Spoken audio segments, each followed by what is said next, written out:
Judges chapter 16. Once Samson went to Gaza, where he saw a prostitute, and went in to her. The Gazites were told, "Samson has come here."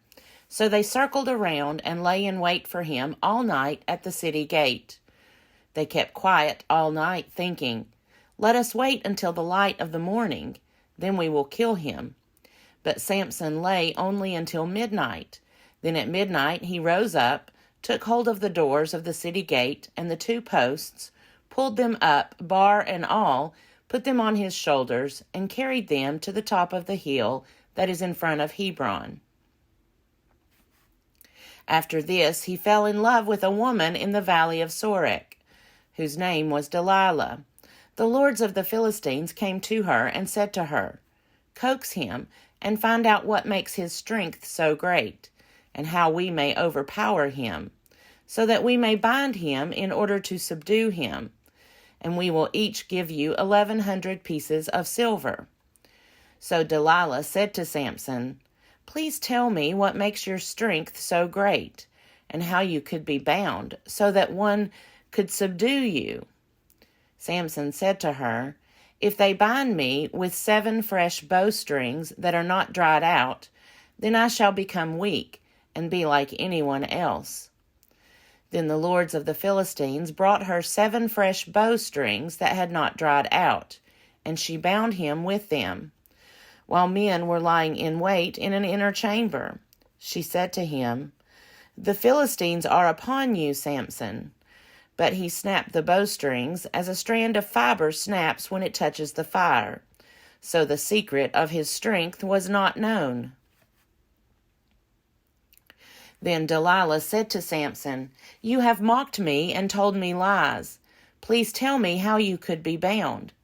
He said to her, "If they bind me with new ropes that have not been used, then I shall become weak and be like anyone else." So Delilah took new ropes and bound him with them and said to him, "The Philistines are upon you, Samson." The men lying in wait were in an inner chamber, but he snapped the ropes off his arms like a thread.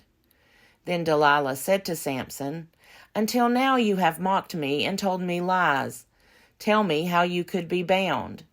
He said to her, "If you weave the 7 locks of my head with the web and make it tight with the pin, then I shall become weak and be like anyone else." So while he slept, Delilah took the 7 locks of his head and wove them into the web and made them tight with the pin. Then she said to him, "The Philistines are upon you, Samson." But he awoke from his sleep and pulled away the pin, the loom, and the web. Then she said to him, "How can you say, 'I love you,' when your heart is not with me? You have mocked me 3 times now and have not told me what makes your strength so great." Finally, after she had nagged him with her words day after day and pestered him, he was tired to death. So he told her his whole secret and said to her, "A razor has never come upon my head, for I have been a Nazirite to God from my mother's womb. If my head were shaved, then my strength would leave me. I would become weak and be like anyone else." When Delilah realized that he had told her his whole secret, she sent and called the lords of the Philistines, saying, "This time come up, for he has told his whole secret to me." Then the lords of the Philistines came up to her and brought the money in their hands. She let him fall asleep on her lap, and she called a man and had him shave off the 7 locks of his head. He began to weaken, and his strength left him. Then she said, "The Philistines are upon you, Samson." When he awoke from his sleep, he thought, "I will go out as at other times and shake myself free." But he did not know that the Lord had left him. So the Philistines seized him and gouged out his eyes. They brought him down to Gaza and bound him with bronze shackles, and he ground at the meal in the prison. But the hair of his head began to grow again after it had been shaved. Now the lords of the Philistines gathered to offer a great sacrifice to their god Dagon, and to rejoice, for they said, Our God has given Samson, our enemy, into our hand. When the people saw him, they praised their God, for they said, Our God has given our enemy into our hand, the ravager of our country, who has killed many of us. And when their hearts were merry, they said, Call Samson, and let him entertain us. So they called Samson out of the prison, and he performed for them. They made him stand between the pillars, and Samson said to the attendant who held him by the hand, Let me feel the pillars on which the house rests, so that I may lean against them. Now the house was full of men and women. All the lords of the Philistines were there, and on the roof there were about 3,000 men and women, who looked on while Samson performed. Then Samson called to the Lord and said, Lord God, remember me and strengthen me only this once, O God, so that with this one act of revenge I may pay back the Philistines for my 2 eyes. And Samson grasped the 2 middle pillars on which the house rested, and he leaned his weight against them, his right hand on the one and his left hand on the other. Then Samson said, Let me die with the Philistines. He strained with all his might, and the house fell on the lords and all the people who were in it. So those he killed at his death were more than those he had killed during his life. Then his brothers and all his family came down and took him and brought him up and buried him between Zorah and Eshtaol in the tomb of his father Manoah. He had judged Israel 20 years. Judges chapter 17. There was a man in the hill country of Ephraim whose name was Micah. He said to his mother, The 1,100 pieces of silver that were taken from you, about which you uttered a curse and even spoke it in my hearing, that silver is in my possession. I took it, but now I will return it to you. And his mother said, May my son be blessed by the Lord. Then he returned the 1,100 pieces of silver to his mother. And his mother said, I consecrate the silver to the Lord from my hand for my son, to make an idol of cast metal. So when he returned the money to his mother took 200 pieces of silver and gave it to the silversmith, who made it into an idol of cast metal, and it was in the house of Micah. This man Micah had a shrine, and he made an ephod and teraphim, and installed one of his sons, who became his priest. In those days there was no king in Israel. All the people did what was right in their own eyes. Now there was a young man of Bethlehem in Judah, of the clan of Judah. He was a Levite residing there. This man left the town of Bethlehem in Judah to live wherever he could find a place. He came to the house of Micah in the hill country of Ephraim to carry on his work. Micah said to him, From where do you come? He replied, I am a Levite of Bethlehem in Judah, and I am going to live wherever I can find a place. Then Micah said to him, Stay with me, and be to me a father and a priest, and I will give you 10 pieces of silver a year, a set of clothes, and your living. The Levite agreed to stay with the man, and the young man became to him like one of his sons. So Micah installed the Levite, and the young man became his priest, and was in the house of Micah. Then Micah said, Now I know that the Lord will prosper me, because the Levite has become my priest. Judges chapter 18. In those days there was no king in Israel.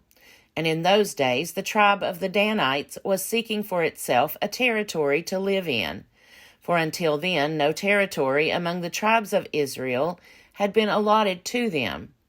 So the Danites sent 5 valiant men from the whole number of their clan, from Zorah and from Eshtaol, to spy out the land and to explore it. And they said to them, Go, explore the land. When they came to the hill country of Ephraim, to the house of Micah, they stayed there. While they were at Micah's house, they recognized the voice of the young Levite. So they went over and asked him, "Who brought you here? What are you doing in this place? What is your business here?" He said to them, "Micah did such and such for me, and he hired me, and I have become his priest." Then they said to him, "Inquire of God that we may know whether the mission we are undertaking will succeed." The priest replied, "Go in peace. The mission you are on is under the eye of the Lord." The 5 men went on, and when they came to Laish, they observed the people who were there living securely, after the manner of the Sidonians, quiet and unsuspecting, lacking nothing on earth, and possessing wealth. Furthermore, they were far from the Sidonians and had no dealings with Aram. When they came to their kinsfolk at Zorah and Eshtaol, they said to them, "What do you report?" They said, "Come, let us go up against them, for we have seen the land, and it is very good. Will you do nothing? Do not be slow to go, but enter in and possess the land.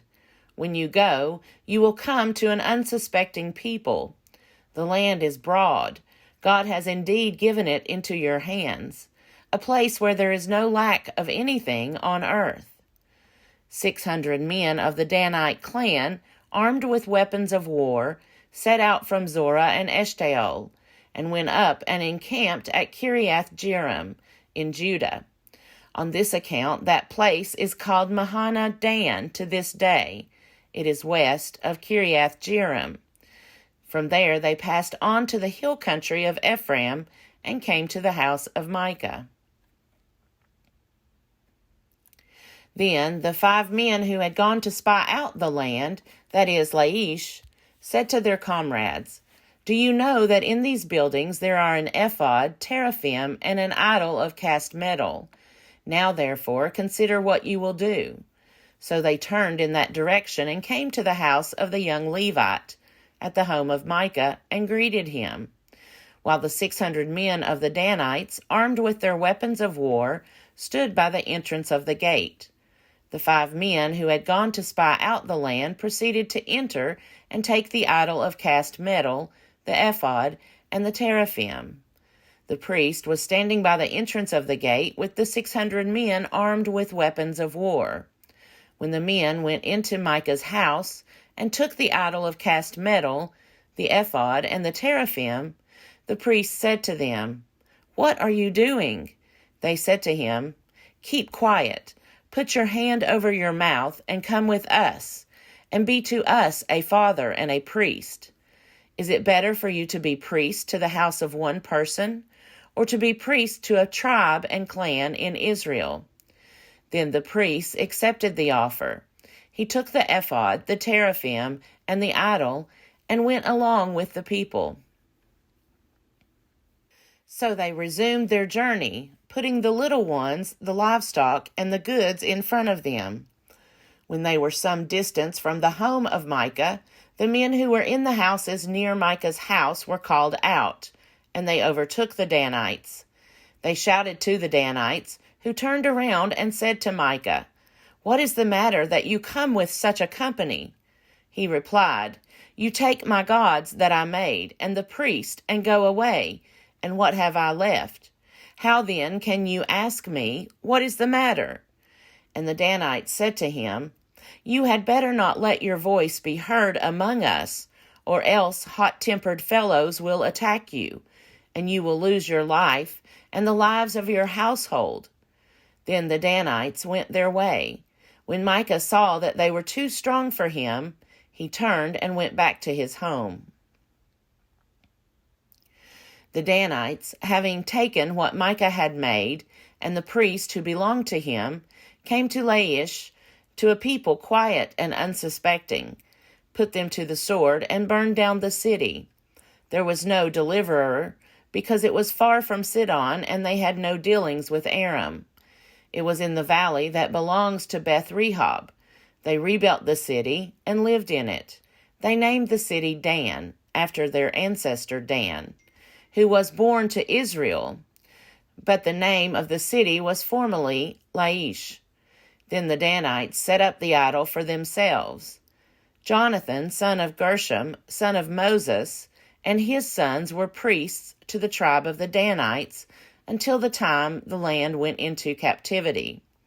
So they maintained as their own Micah's idol that he had made, as long as the house of God was at Shiloh.